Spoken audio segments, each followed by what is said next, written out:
let's talk about the basics of ProtonMail email encryption and why this might be something that you would find useful. So with normal email, let's get this. Let's go a little smaller. Okay. With normal email, when you send an email, it's not encrypted. So anybody can access it. You send it from, let's say it's Gmail, you send it to someone's Yahoo, and it gets over here and it's still unencrypted. So that means that anywhere in this whole process going through the internet, anybody can access it if they can intercept it. Google can read the content of your email, Yahoo can read the content of your email, and we know that Google uses this for advertising purposes. You get those strangely targeted ads. That's how that happens. So with ProtonMail, we've got an alternative. With ProtonMail, we'll use P, your email has the potential to be encrypted, secure, it's locked. Now, this isn't the case if you send from ProtonMail to a Gmail account. As soon as it hits this Gmail account, it's unlocked. Well, actually, as soon as it leaves, everything that stays on your ProtonMail account is locked. That's great. But as soon as it leaves here, it's unlocked. Because Gmail needs to be able to interpret that message, and they don't have any way of understanding ProtonMail's encryption natively. So sending to an external account that's not ProtonMail is still not helpful for you. Your information is still not secure. Now, if you want to send, bank account information or a credit card number or something like that, you do not want to send it to a Gmail account or between two unencrypted email accounts or even one encrypted email account and an unencrypted email account. Now, what happens if you're sending from one ProtonMail account to another? Now, this is when we start getting this function that we want. We actually are going to have an encrypted email. When you go from one ProtonMail account to another, they're both using the same encryption standard, and so they understand each other. So it's locked here for you. This is ProtonMail user 1, this is ProtonMail user 2, and it's still locked here. So if this email is intercepted anywhere in this process, anywhere along here, it is secure. It's actually just a bunch of gibberish. Nobody can interpret it. It's just letters and symbols and all kinds of things that are meaningless if you intercepted this email. As soon as it hits, their inbox over here in their emails, and they're reading it over here, it's interpreted into a message that can be understood. Same thing on this side as well. So you can read the message over here as well.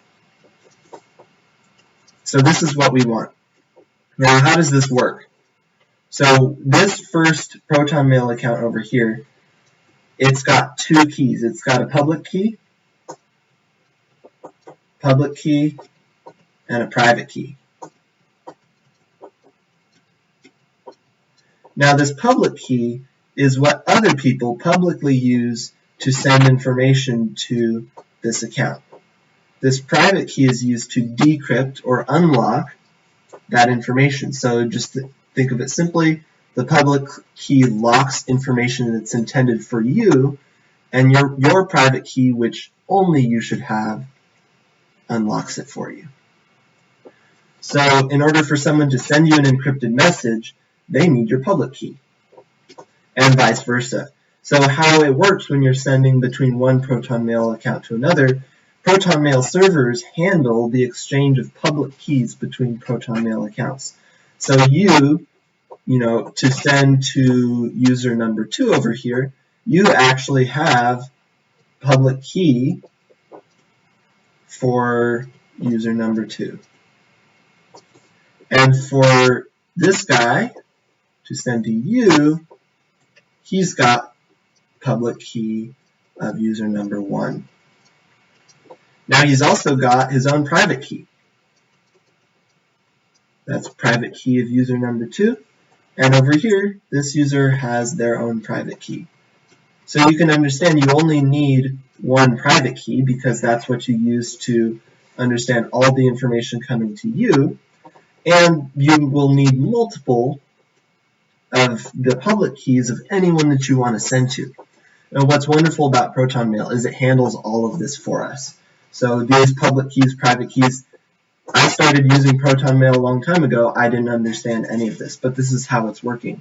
Now, when we go back up to these analogies, particularly this one, you have, your private key here, so you could decrypt a message that someone sends to you using your public key, but Gmail, it's not encrypting anything. It doesn't have your public key. So when it sends something to you, it's unlocked. It's an unencrypted message.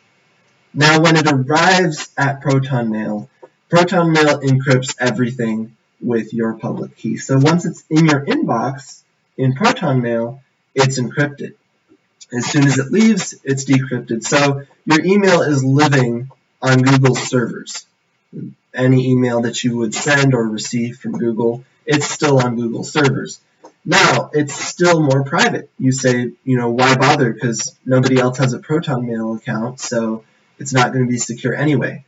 It is still much more secure because there's no way, even if your email, this email that's just visible to Google, they can see it with their eyes. They can look at that, but there's no way for them to associate it with you. Who is it? They will be able to see your ProtonMail email, but other than that, they don't know who you are. They don't know your phone number. They don't know your address. They don't know your name. None of that information goes through. So they will have this email address, that's where they received it from, but they won't be able to tie any of the content in the email to you unless they would have some other way of associating this email account with your personal identifiable information. Normally, if you're just operating on Google, just to sign up, they ask for your phone number, your name, and they'll probably have your address because you use Google Contacts, or they will be able to get your address. But once they have your phone number and particularly your name, once your email is associated with your name, that's your identity. Link it with your phone number, etc. So they're connecting that data to you. So when they see this name or this email being used on other accounts, then they're going to ship you ads. And that's a small way of how ad tracking works. So if you start using ProtonMail for all your emails, Google's not going to be able to target you in the same way that they could when they own all of your emails on both sides of it. So it's a much better option. Now, if you actually want to send sensitive data to another person, you would want to encourage them to open a ProtonMail account so that you can send it and know that in transit, it's gibberish. It can't be interpreted. Now, you can send encrypted emails to people who don't use Gmail, but it's difficult to set up.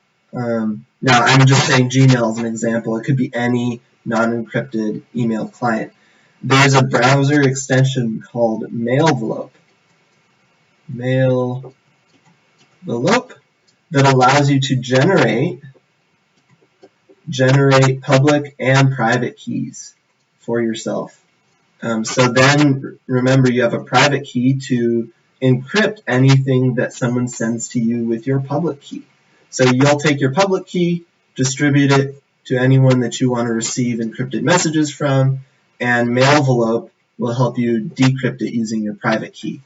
Mailvelope will also manage, you can upload and manage other people's public keys. So if you want to send to someone else, say from Gmail, to someone else's public key, you're encrypting it as you send it to them, and they're going to decrypt it with their private key. Well, you can upload those keys and manage them in the Mailvelope Google Chrome extension. There's a lot of ways to do this, but this is one of the easiest that I've found.